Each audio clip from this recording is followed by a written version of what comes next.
NH media news కి స్వాగతం. Bulletin లో ముందుగా హెడ్లైన్స్.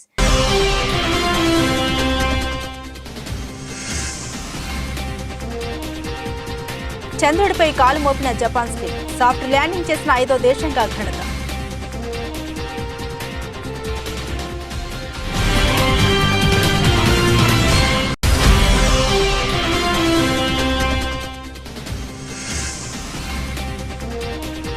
అయోధ్య రామ మందిర ప్రసాదం అంటూ అమ్మకాలు, అమెజాన్ కు కేంద్రం నోటీసులు జారీ.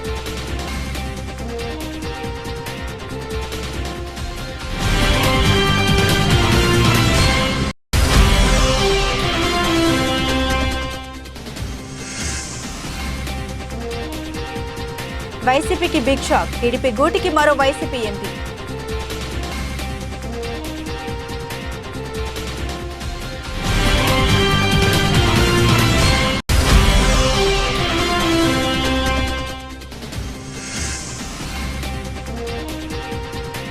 ఫార్ములా ఈ రేసింగ్ గోల్మాల్ పై రేవంత్ సర్కార్ సీరియస్, అరవింద్ కుమార్ కు బిగుస్తున్న ఉచ్చు.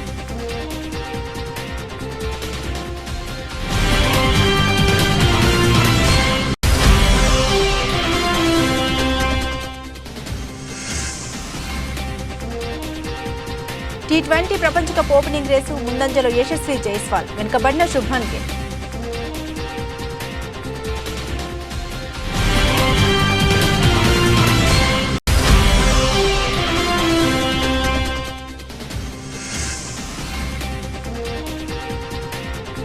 రణబీర్ ని చెంప మీద కొట్టి ఏడ్ చేశారు. ఇలా లైఫ్ లో మళ్ళీ రాదేమో అని ఎమోషన్ అయిన రష్మిక.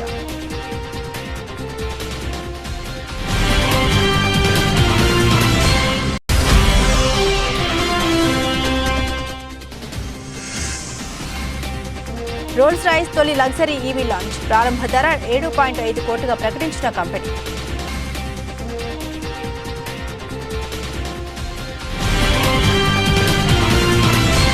డీటెయిల్స్ చూస్తే చందమామపై పరిశోధనలకు జపాన్ ప్రయోగించిన smart lander for investigating moon SLIM slim శుక్రవారం చంద్రుడి ఉపరితలంపై దిగింది. అంతరిక్ష నౌకను పిన్ పాయింట్ టెక్నాలజీ ఉపయోగించి చంద్రుడి మధ్య రేఖకు దక్షిణంగా సమీపంలోని ఒక బిలం వాలుపై సాఫ్ట్ ల్యాండింగ్ చేసినట్లు జపాన్ అంతరిక్ష సంస్థ జెక్సా ప్రకటించింది. ఈ ఘనత సాధించిన 5వ దేశంగా జపాన్ నిలిచింది. లక్ష్యానికి 100 మీటర్ల 328 అడుగుల దూరంలో జపాన్ అంతరిక్ష సంస్థ జెక్సా ల్యాండింగ్ ప్రక్రియను చేపట్టిందని రాయిటర్స్ నివేదించింది. అయితే స్లిమ్ విజయవంతంపై కొంత సందిగ్ధత నెలకొంది. చంద్రుడిపై ల్యాండింగ్ తర్వాత స్లిమ్ ప్రస్తుత పరిస్థితిని తనిఖీ చేస్తున్నామని, ల్యాండర్తో కమ్యూనికేషన్ పరిశీలిస్తున్నామని జెక్సా పేర్కొంది. స్పేస్ క్రాఫ్ట్ సోలార్ ప్యానెల్ మినహా మిగతా అంతా బాగానే పనిచేస్తూ ఉందని, అసలేం జరిగిందో పూర్తి సమాచారం సేకరిస్తున్నామని జెక్సా అధికారి హితోషి కునినాకా తెలిపారు. సోలార్ ప్యానెల్ విద్యుత్ ఉత్పత్తి చేయకుంటే స్లిమ్ పూర్తిగా బ్యాటరీ సిస్టమ్ పైనే ఆధారపడవలసి ఉంటుంది. కాగా ఇప్పటి వరకు చంద్రుడి ఉపరితలంపై అంతరిక్ష నౌకను సాఫ్ట్ ల్యాండింగ్ చేసిన దేశాల జాబితాలో Soviet union, America, China, Bharat ఉన్నాయి.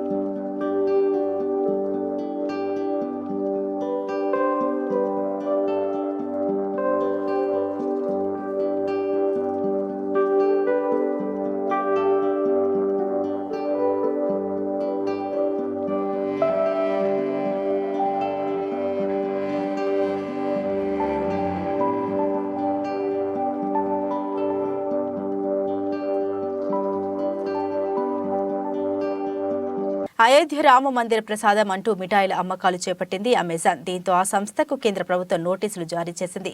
స్వీట్ల అమ్మకాలకు సంబంధించి మోసపూరిత వ్యాపార విధానాలు చేపట్టిందని అమెజాన్కు ఈ నోటీసులు జారీ అయ్యాయి. ఉత్తరప్రదేశ్లోని అయోధ్యలో రామ మందిరాన్ని ఇంకా ప్రారంభించలేదన్న విషయం తెలిసిందే.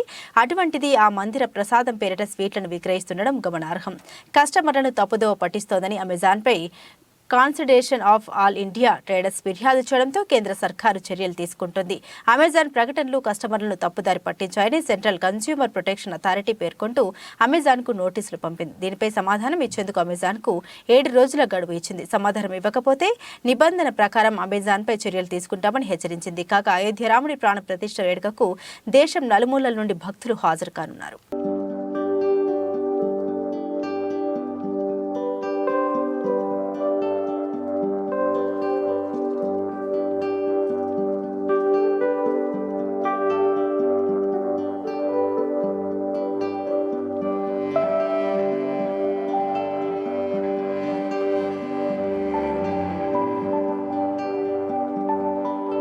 నర్సరావుపేట ఎంపీ వైసీపీకి గుడ్ బై చెప్పనున్నారా? వైసీపీని వీడి టీడీపీలో చేరనున్నారా? ఇప్పుడు ఈ ప్రశ్నలు హాట్ టాపిక్ గా మారాయి. నర్సరావుపేట ఎంపీ లావు శ్రీకృష్ణదేవరాయలు టీడీపీ అధినేత చంద్రబాబును కలిసినట్లు సమాచారం. బుధవారం సాయంత్రం హైదరాబాద్లోని చంద్రబాబు నివాసంలో ఇరువురు భేటీ అయినట్లు తెలుస్తోంది. గంటన్నర పాటు ఇద్దరు సమావేశమైనట్లు వార్తలు కూడా వస్తున్నాయి. తాజా రాజకీయ పరిణామాలపై ఇరువురు మాట్లాడుకుంటున్నట్లు సమాచారం. దీంతో లావు శ్రీకృష్ణదేవరాయలు వైసీపీని వీడతారనే ప్రచారం జోరందుకుంది. గుంటూరు నర్సరావుపేటలో లోక్సభ స్థానాల్లో ఏదైనా పర్వాలేదనే ఆప్షన్ను శ్రీకృష్ణదేవరాయలకే చంద్రబాబు వదిలేశారని సమాచారం. ఎంపీ లావు శ్రీకృష్ణదేవరాయలతో పాటు ఎమ్మెల్సీ జంగా కృష్ణమూర్తి, మాజీ ఎమ్మెల్యే ముఖ్యన మల్లికార్జునరావు కూడా టీడీపీలో చేరే అవకాశం ఉందని తెలుస్తోంది. తన కుటుంబ సభ్యుల అనుచరులతో మాట్లాడి శ్రీకృష్ణదేవరాయలు త్వరలో టీడీపీలో చేరనున్నారని సమాచారం. ఎన్నికలకు సమయం సమీపిస్తున్న వేళ ఏపీ రాజకీయాల్లో వేగంగా మారిపోతున్నాయి. వైసీపీలో టికెట్ దక్కని వారు పక్క చూపులు చూస్తున్నారు. ఇప్పటికే పలువురు కండువా మార్చేశారు. మరికొందరు పార్టీ మారే యోచనలో ఉన్నారు. తాజాగా మరో ఆసక్తికర పరిణామం చోటు చేసుకుంది. నర్సరావుపేట వైసీపీ ఎంపీ లావు శ్రీకృష్ణదేవరాయలు చంద్రబాబును కలిశారు అనే వార్త వైసీపీ శ్రేణుల్లో కలకలం రేపింది. ఏపీ రాజకీయాల్లో హీట్ పెంచింది.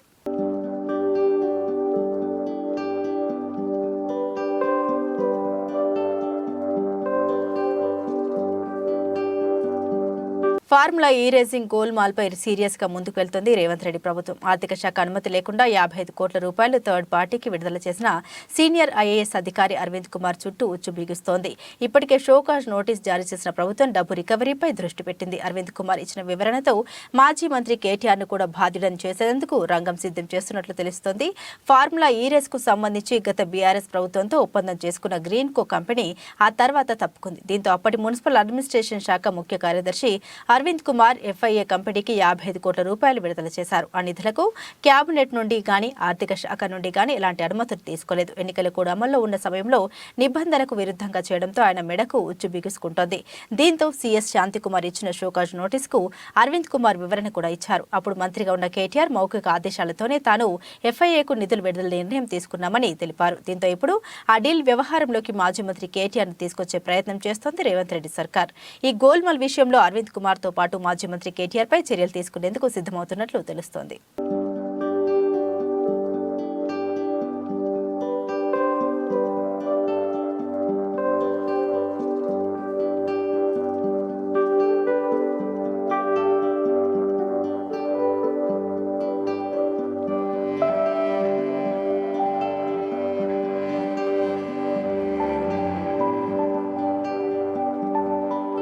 National Police Academy of Construction NAC campus Cyberabad Kothaguda Hyderabad లో జరిగే నూతన సంవత్సర డైరీని కాంగ్రెస్ పార్టీ రోడ్లు, భవనాలు, సినిమా, ఆటోగ్రఫీ శాఖ మాధ్యులు కోమటిరెడ్డి వెంకటరెడ్డి ఆవిష్కరించారు. ఈ కార్యక్రమంలో పోలీస్ సిబ్బంది, అధికారులు భారీ ఎత్తున పాల్గొన్నారు.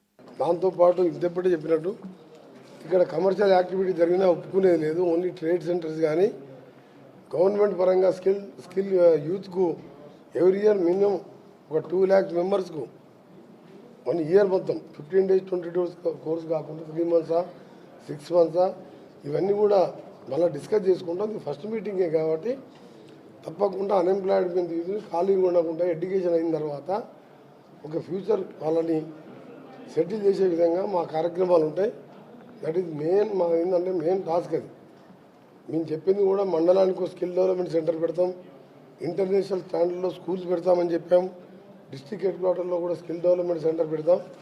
ఆ విధంగా మొదటగా మహబూబ్నగర్ జిల్లాలో కానీ నల్గొండ జిల్లాలో కూడా ఫస్ట్ ట్రయల్గా వచ్చే నెల దాని స్కిల్ డెవలప్మెంట్ సెంటర్ని కూడా కన్స్ట్రక్షన్ స్టార్ట్ చేసి ఇన్ఫ్రాస్ట్రక్చర్ క్రియేట్ చేసుకుంటూ ఆ తర్వాత హోల్ డిస్ట్రిక్ట్ హెడ్ క్వార్టర్ చేసుకుంటూ ఫ్యూచర్లో అంతటా కూడా చేయాలి, మండల్ లెవెల్ వరకు చేయాలనేది మా ప్లాన్. ఒక వారం 10 రోజుల ముందు జరిగేది ఉండే కొన్ని బిజీ షెడ్యూల్తో జరగలేక ఈరోజు డీటెయిల్గా ఫ్యూచర్ కన్స్ట్రక్షన్ అకాడమీతో పాటు ఇంకా న్యాక్లో ఏ విధంగా స్కిల్ డెవలప్మెంట్ సెంటర్స్ని ఇక్కడితో పాటు అన్ని హోల్ డిస్ట్రిక్ట్ హెడ్ క్వార్టర్లో ఏర్పాటు చేయాలి. ఒక కన్స్ట్రక్షన్ యూనివర్సిటీ కూడా ప్రపోజల్ ఉన్నది. ప్రతి డిస్ట్రిక్ట్ హెడ్ క్వార్టర్లో కూడా 10,000 మందికి టీసీఎస్ వారి సహకారంతో మన గౌరవ ముఖ్యమంత్రి గారు కూడా ట్రైనింగ్ ఇచ్చి అందరికీ గవర్నమెంట్ ఉద్యోగాలు ఇవ్వలేం కాబట్టి కొందరిని ప్రతి జిల్లాలో కూడా ఐటీఐ, పాలిటెక్నిక్, వొకేషనల్ కాలేజీలు ఉన్నాయి కాబట్టి వాళ్ళకి టెక్నికల్గా సౌండ్ చేయడం, దాని మీద సుదీర్ఘంగా చర్చిస్తూ ఈ న్యాక్ సంబంధించి ఇక్కడ ఉన్న ప్రాపర్టీస్ కూడా మిస్యూజ్ కాకుండా ఎవరైతే లీజ్ తీసుకొని దాన్ని ప్రాపర్గా యూజ్ చేస్తలేదు. దాని మీద కూడా మా ప్రిన్సిపల్ సెక్రటరీ గారికి ఇన్స్ట్రక్షన్ ఇవ్వడం జరిగింది. ఎక్కడైతే కన్స్ట్రక్షన్ యూనివర్సిటీ కట్టాలనుకున్నామో దాని మీద కూడా గౌరవ ముఖ్యమంత్రి గారు వచ్చిన తర్వాత మాట్లాడి నిర్ణయం తీసుకుంటాం. రెండోది, గతంలో మన దుబాయ్ కంపెనీతోని టైఅప్ చేసుకున్నాం అని చెప్పి పోయిన లాస్ట్ గవర్నమెంట్లో గౌరవ మినిస్టర్, అప్పటి మినిస్టర్ గారు ఎంఓఈ చేసుకున్నాం అని చెప్పి ఒక తప్పుడు ప్రచారం చేసిన అన్ఎంప్లాయీస్ని. అది ఈ దుబాయ్ కంపెనీతో ఎలాంటి ఎంఓఈ కూడా కాలేదు. మేము ప్రతి నెల నెక్స్ట్ మంత్ కూడా మరొకసారి మీటింగ్ పెట్టుకొని ఎవ్రీ 2 monthsగా 3 monthsగా మీటింగ్ పెట్టుకుంటూ skill development centre state wide develop చేసుకుంటూ హైదరాబాద్లో కూడా ఇదే ప్రాపర్టీలో కూడా చేయాలని చెప్పి ఈరోజు మీటింగ్లో ఫస్ట్ మీటింగ్ కాబట్టి మేము కొద్దిగా ఇంట్రడక్షన్ మీటింగ్ లాగా పెట్టుకొని కొన్నిటిగా నిర్ణయం తీసుకున్నాం. నిజామాబాద్ జిల్లా బోధన్పట్నంలోని ఓ ఫంక్షన్ హాల్లో లబ్ధిదారులకు కళ్యాణ లక్ష్మి షాదీ ముబారక్ చెక్కులను పంపిణీ చేశారు. ఈ కార్యక్రమంలో Bodhan MLA Sudarshan Reddy, municipal chairman Thumu Padmasharath Reddy పాల్గొన్నారు. మరియు వివిధ శాఖల అధికారులు కూడా పాల్గొన్నారు.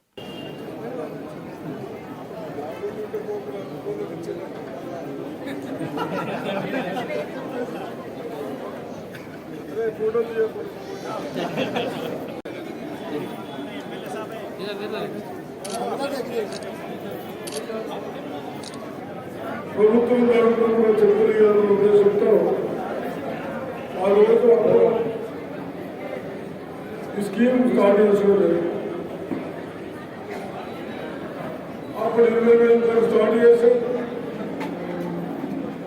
ఇంకో సంవత్సరం వరకు 20,000 నుంచి ఇప్పుడు బడ్జెట్ ప్రకారం వచ్చినా ఇప్పుడేమో దాన్ని 1,00,000 వరకు ఇస్తే గత ప్రభుత్వాలు సంస్కరించిన చేతులు చేసి ఎక్కడ పైసలు లేకుండా చేసినా మీరందరూ కష్టపడి బిడ్డల పెళ్లి చేశారు కాబట్టి మా వంతు మేము ఇవ్వాలన్న ఉద్దేశంతో ఈరోజు మొత్తం బోధన కాన్స్టిట్యున్సీలో అన్ని మండలాలు కలిసి 269 మందికి 2,69,00,000 రూపాయలు ఈరోజు డిస్ట్రిబ్యూషన్ చేస్తాం. కాబట్టి నేను కలెక్టర్ దగ్గర పోతా ఉన్నాను. కిర్లంపూడి మండలం శృంగరాయనిపాలెంలో గ్రామ పంచాయతీ పాలకవర్గంతో పాటు గ్రామ ప్రజలు అందరూ వైఎస్ఆర్ పార్టీని వీడి ముక్త కంఠంతో తెలుగుదేశం పార్టీ తీర్థం పుచ్చుకునేందుకు ముందుకు రావడంతో వారందరినీ పార్టీలోకి చేర్చుకునేందుకు జగ్గంపేట మాజీ ఎమ్మెల్యే జ్యోతుల నెహ్రూ శుక్రవారం రాత్రి శృంగరాయనిపాలెంకి వీచేసి తెలుగుదేశం పార్టీ కండువాలను వచ్చిన వారికి అందరికీ కప్పి పార్టీలోకి సాదరంగా ఆహ్వానించారు. ఈ సందర్భంగా జ్యోతుల నెహ్రూ మాట్లాడుతూ రేపు జరగనున్న ఎన్నికల్లో నియోజకవర్గంలో విజయ దుందుబి మోగిస్తామనడానికి ఉదాహరణ శృంగరాయనిపాలెం, ఎస్ తిమ్మాపురం గ్రామ ప్రజలు తెలుపుతున్న సంఘీభావమేనని ఆయన అన్నారు. నేను 1991లో శాసనసభ్యుడిగా పోటీ చేస్తే ఇక్కడ మాట్లాడడానికి తెలిసేవారు నాతోటి. నేను ఒక అభ్యర్థిగా ఓట్లేమని చెప్పేసి అడగడానికి వస్తాయి. వీళ్ళ నాన్న మన ఆయన కృష్ణ గారు, వీళ్ళిద్దరూ ధైర్యంగా నాతో నడిచేవారు. సరే, ఆ ఎలక్షన్ అయిపోయింది. నేను చాలా తక్కువ ఓట్లతో వాడిపోవడం జరిగింది. 94 వచ్చింది. 94 ఎన్నికల్లో ఈ రోజు ఎలాగైతే ఉరకలు వేసుకున్న వెంట నడిచి మీరంతా వచ్చారో, ఆనాడు ఉన్నటువంటి వాళ్ళు అంత ఉత్సాహంతో ఉరకలేసుకుంటున్న వెంట తిరిగి ఆనందంగా కలిసి ఆ రోజు ఇంటింటికి తిప్పి నాకు ఓట్లు ఇచ్చి స్వాగతించి పంపారు. అంటే పరిస్థితుల ప్రభావం ఏ రకంగా ఉంటుందో ఒకసారి ఆలోచన చేయాలి. అక్కడి నుంచి స్వచ్ఛమైనటువంటి స్వేచ్ఛా వాతావరణాన్ని, స్వాతంత్ర్యం యొక్క గాలిని పీల్చుకునేటటువంటి పరిస్థితులు ఈ గ్రామాల్లో కలిగించాలి అనేటటువంటి ఏకైక లక్ష్యంతో నేను పనిచేయడం మొదలుపెట్టాను. కానీ ఇప్పుడు ఇక్కడ డయాస్ మీద మాట్లాడుతున్నప్పుడు, మిత్రులు చెప్తున్నప్పుడు అందులో కూడా తప్పు జరిగింది కొద్దిగా అనిపించింది. అంటే వీళ్ళకి స్థానిక ఎలక్షన్లు ఎన్నికలు ఉన్నాయి కాదు, ఎప్పుడు ఎవరినో ఒకరిని పెట్టేసుకోవడం, వాళ్ళతోటి జరిగితే అభివృద్ధి, జరగకపోతే ఇది నడిచిపోయేది. ఎప్పుడైతే స్వేచ్ఛగా ఓటు వేసేటటువంటి అలవాటు వచ్చిందో 2 రాజకీయ పార్టీలు ఇక్కడ ఆర్గనైజ్ అయినాయి, తెలుగుదేశం, కాంగ్రెస్. కాంగ్రెస్ పెద్ద బడా నాయకులు, రోజు ఒక పోరాటమే వాళ్ళకు. ఏ రోజు రాత్రి అప్పుడు ల్యాండ్ ఫోన్ ఉండే, ఆ ల్యాండ్ ఫోన్ ఉన్న మిత్రపురంలో అందరూ కలిసి వేళ వస్తున్నందుకు రాష్ట్ర తెలుగుదేశం పార్టీ తరఫున మనస్ఫూర్తిగా వాళ్ళని అభినందిస్తూ ఆహ్వానిస్తూ. మీర్పేట్ పోలీసులకు అందిన విశ్వసనీయ సమాచారం మేరకు ఎల్బీ నగర్ ఎస్ఓటీ పోలీసుల సహాయంతో అంతర్రాష్ట్ర డ్రగ్స్ ముఠాను అదుపులోకి తీసుకున్నారు. నిషేధిత మత్తు పదార్థాలు అయిన హెరాయిన్ మరియు ఎండీఎంఏలను రాజస్థాన్ రాష్ట్రం నుండి హైదరాబాద్ నగరానికి అక్రమంగా తరలించి ఇక్కడ యువతకు అలవాటు చేసి తర్వాత వారిని ప్లెడర్లుగా మార్చి వారి ద్వారా డ్రగ్స్ ను యువతకు అమ్ముతున్న 6 సభ్యుల ముఠాను అరెస్టు చేశారు. వారి వద్ద నుండి 150.3 గ్రాముల హెరాయిన్, 32.1 గ్రాముల ఎండీఎంఏలను, 2 ద్విచక్ర వాహనాల్ని మరియు 6 మొబైల్ ఫోన్లను స్వాధీనపరుచుకున్నారు. నిందితులకు కఠిన శిక్ష పడే విధంగా కృషి చేస్తామని, నగరాన్ని డ్రగ్స్ ఫ్రీ నగరంగా మార్చేందుకు నిరంతరం పోలీసులు నిఘా పెంచుతామని తెలియజేశారు.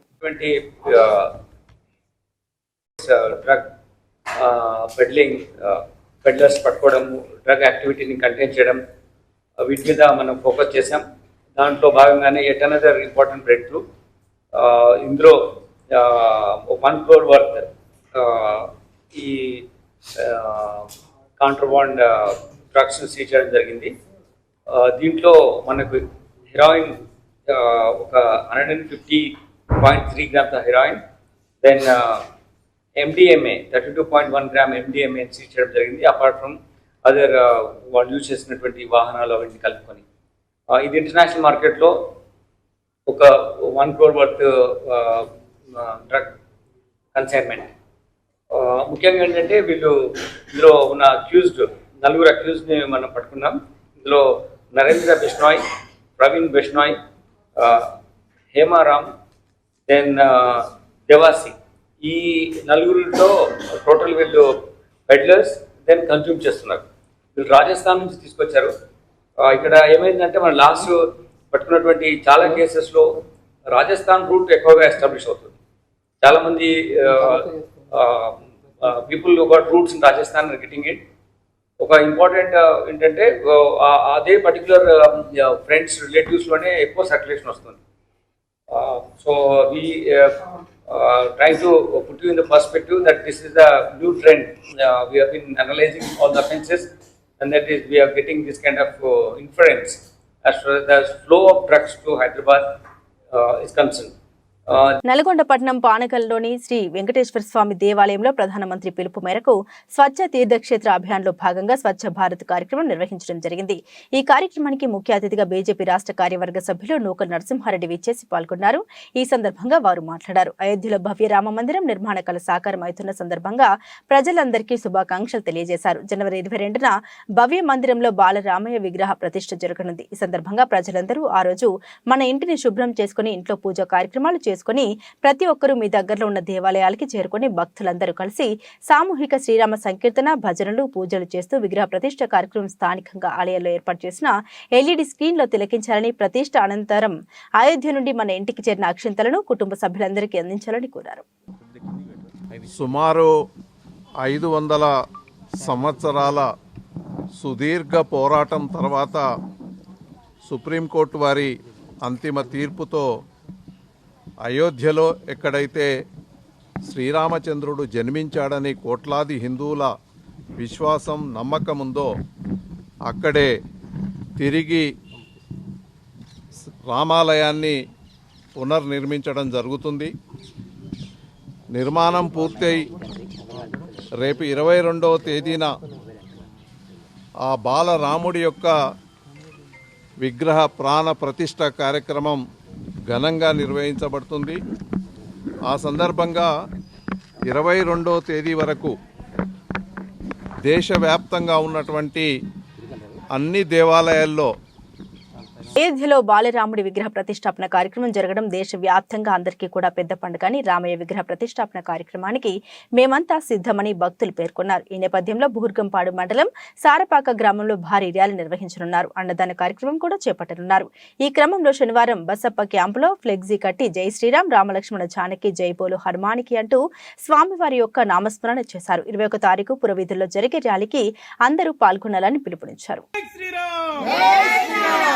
జై శ్రీరామ్ జై శ్రీరామ్ జై శ్రీరామ్ జై బోలో హనుమానికి రామ లక్ష్మణ జానకి జై బోలో హనుమానికి జై శ్రీరామ్ జై శ్రీరామ్ జై శ్రీరామ్ జై శ్రీరామ్ జై శ్రీరామ్ జై శ్రీరామ్ జై శ్రీరామ్ జై శ్రీరామ్ జై శ్రీరామ్ జై శ్రీరామ్ జై శ్రీరామ్ జై శ్రీరామ్ జై శ్రీరామ్ చిత్తూరు జిల్లా పుంగనూరు నియోజకవర్గ పుంగనూరులో బీసీవై పార్టీ అధినేత రామచంద్ర యాదవ్ ఇంట్లో సందడి చేసిన సినీతార తమన్నా. సంక్రాంతి పండుగ ముగ్గుల పోటీ బీసీవై పార్టీ అధినేత రామచంద్ర యాదవ్ నిర్వహించారు. ఈ పోటీలో గెలుపొందిన వారికి బహుమతులు అందజేయడానికి సినీతారలు actor Tamannaah, singer Sunitha, anchor Suma పాల్గొని బహుమతుల్ని ప్రదానం చేశారు. సినీతారలను చూడడానికి ప్రజలు ఎగబడ్డారు.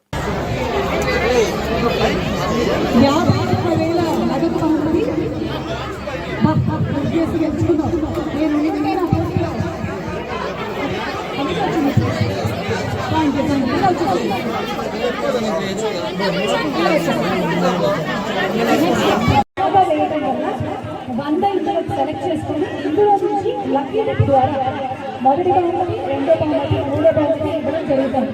మరి ఈ రోజు వారికి క్యాష్ తో వెళ్ళబోతున్నారు. రెడీగా? ఓకే, సో సమత గారు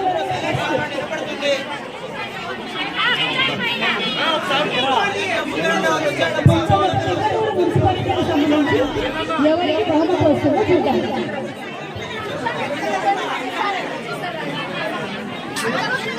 7 మండలాల నుంచి ఒక్కొక్క దాంట్లో ముగ్గురికి ఇచ్చారు. ఆ తర్వాత మూడో బహుమతి కింద నాకు తెలిసి దగ్గర 60 మందికి మూడో బహుమతిని ఇవ్వడం జరిగింది. పైగా ఇవ్వడం అంటే ఒక అమౌంట్ పంచడం కాదు, 7గురికి 50,000 వేలు చొప్పున ఇవ్వడం అంటే అది చిన్న విషయం కాదు. నిజంగా నేను అభినందిస్తున్నాను ఆడవాళ్ళందరినీ బాగా ఎంకరేజ్ చేస్తున్నందుకు. ఎందుకంటే వాళ్ళు రాత్రి పగళ్ళు ఇళ్లలో కష్టపడతారు. ప్రతి ఒక్క మహిళ స్టార్ మహిళే, వాళ్ళందరినీ ఎంకరేజ్ చేస్తున్నందుకు చాలా సంతోషంగా ఉంది. ఇలాంటివి ఇంకా ముందు చాలా జరగాలని మనస్ఫూర్తిగా కోరుకుంటున్నాను. అండ్ సునీత గారు ఉన్నారు. అందరికీ నమస్కారం. తెలుగు వాళ్ళకి చాలా పెద్ద పండుగ అంటే సంక్రాంతి పండుగ.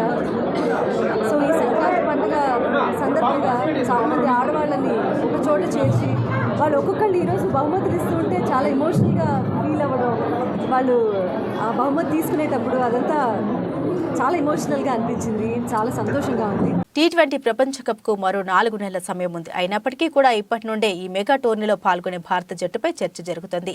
పొట్టి ప్రపంచ కప్ ముందు టీమిండియా తన ఆఖరి T20 సిరీస్ ను ఆడేసింది. ఆఫ్ఘనిస్తాన్ తో జరిగిన ఈ సిరీస్ ను భారత్ 3 క్లీన్ స్వీప్ చేసింది. ఈ సిరీస్ లో యువ ఆటగాళ్లు శివం దుబే, యశస్వి జైస్వాల్ ఆకట్టుకున్నారు. వీరిద్దరినీ ప్రపంచ కప్ కు ఎంపిక చేయాలనే డిమాండ్లు కూడా పెరుగుతున్నాయి. ఈ క్రమంలో టీమిండియా మాజీ ఆటగాడు, కామెంటేటర్ ఆకాష్ చోప్రా సైతం దీనిపై స్పందించాడు. తన యూట్యూబ్ ఛానల్లో అతడు మాట్లాడుతూ పొట్టి ప్రపంచ కప్ లో కెప్టెన్ రోహిత్ శర్మకు జోడీగా యువ ఆటగాడు యశస్వి జైస్వాల్ ని ఎంపిక చేయాలని సూచించాడు. రేసులో శుభ్మన్ గిల్ ఉన్నప్పటికీ కూడా అతడి కంటే ఓ అడుగు ముందు జైస్వాల్ ఉన్నట్లు చోప్రా అభిప్రాయపడ్డారు. గతేడాది వెస్టిండీస్ పై అరంగేట్రం చేసిన నాటి నుండి జైస్వాల్ T20లో అద్భుతంగా రాణిస్తున్నాడని చెప్పుకొచ్చారు. ఇటీవల జోహన్నెస్బర్గ్ లోని వాండర్స్ లో దక్షిణాఫ్రికాపై 60 పరుగులు, ఇండోర్లో T20లో 68 పరుగులతో సత్తా చాటాడని అన్నారు. మరోవైపు గిల్ దక్షిణాఫ్రికాలో జరిగిన 2 T20 మ్యాచ్ల్లో 8 పరుగులు, ఆఫ్ఘనిస్తాన్తో తొలి T20 మ్యాచ్లో తక్కువ స్కోర్కి అవుట్ అయిన విషయాలను గుర్తు చేశాడు.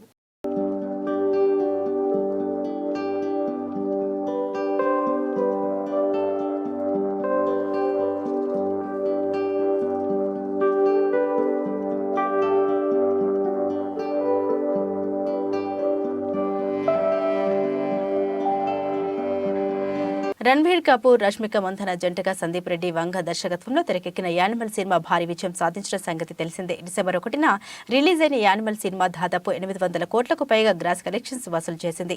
ఈ సినిమా సక్సెస్ తో చిత్ర యూనిట్ ఫుల్ హ్యాపీగా ఉన్నారు. రణబీర్ కెరీర్ లోనే బిగ్గెస్ట్ బ్లాక్ బస్టర్ గా నిలిచింది యానిమల్ సినిమా. త్వరలోనే యానిమల్ సినిమా ఓటీటీకి రానుంది. సినిమా రిలీజ్ అయి నెలన్నర దాటేస్తున్న ఇంకా యానిమల్ సినిమా గురించి బాలీవుడ్ లో మాట్లాడుతూనే ఉన్నారు. సినిమాలో నటించిన వారు కూడా పలు ఇంటర్వ్యూల్లో యానిమల్ సినిమా గురించి మాట్లాడుతున్నారు. తాజాగా రష్మిక మందన మందన ఓ బాలీవుడ్ మీడియాకు ఇంటర్వ్యూ ఇవ్వక సినిమాలో రష్మిక రణబీర్ని చెంప మీద కొట్టే సన్నివేశం గురించి మాట్లాడింది. రష్మిక మందన మాట్లాడుతూ రణబీర్ని చెంప మీద కొట్టే సన్నివేశం ముందు సందీప్ వచ్చి ఒక భార్యలా ఫీల్ అయ్యి నీ భర్త వేరే వాళ్ళతో గడిపి వస్తే ఎలా చేస్తావో అలా చేయని చెప్పాడు. ఆ సీన్ అంతా హాఫ్ డేలో ఆల్మోస్ట్ సింగిల్ షాట్లో అయిపోయింది. రణబీర్ని కొట్టిన తర్వాత నేను నిజంగానే ఏడ్చేశాను అని గట్టిగా అరిచేశాను.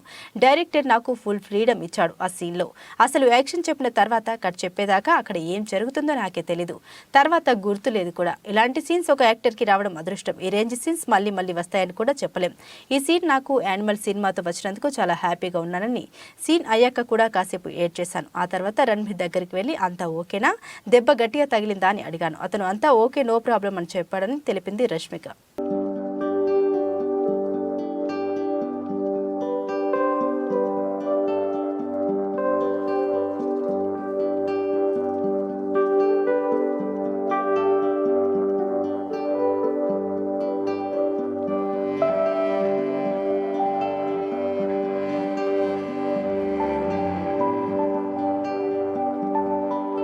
లగ్జరీ కార్ల తయారీ సంస్థ రోల్స్ రాయిస్ దేశీయ మార్కెట్లోకి తొలి ఎలక్ట్రిక్ వాహనాన్ని పరిచయం చేసింది.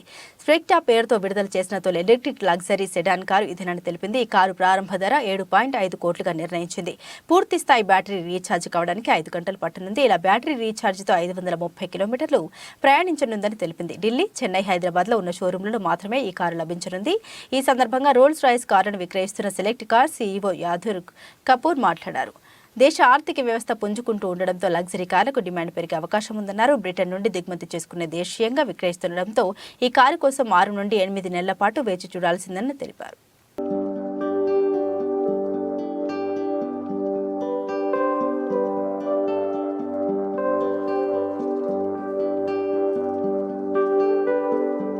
బులెటిన్ ముగించే ముందు హెడ్లైన్స్ మరోసారి.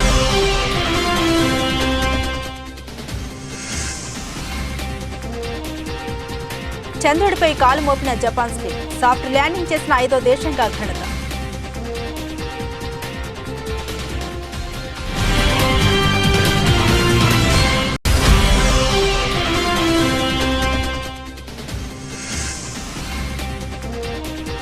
అయోధ్య రామ మందిర ప్రసాదం అంటూ అమ్మకాలు, అమెజాన్కు కేంద్రం నోటీసులు జారీ.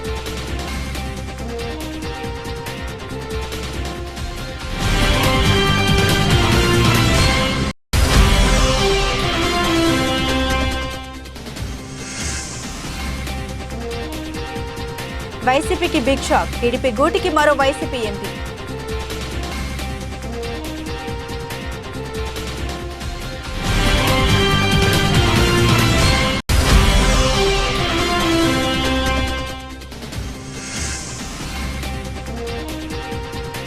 ఫార్ములా ఈ రేసింగ్ గోల్మాల్ పై రేవంత్ సర్కార్ సీరియస్, అరవింద్ కుమార్ కు బిగుస్తున్న ఉచ్చు.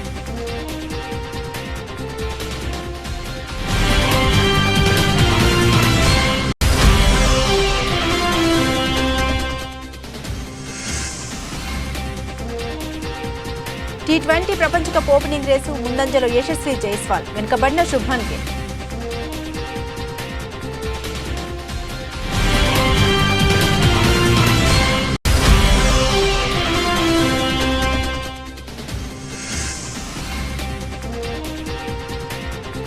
రణబీర్ని చెంప మీద కొట్టి ఏడ్ చేశారు. ఇలా లైఫ్ లో మళ్ళీ రాదేమో అని ఎమోషన్ అయిన రష్మిక.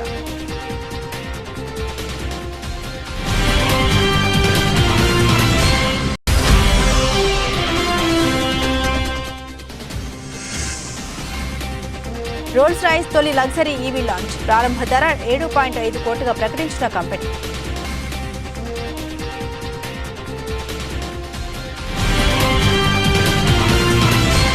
ఇవి బులెటిన్లోని విశేషాలు. తిరిగి మరో బులెటిన్తో మళ్ళీ కలుసుకుందాం.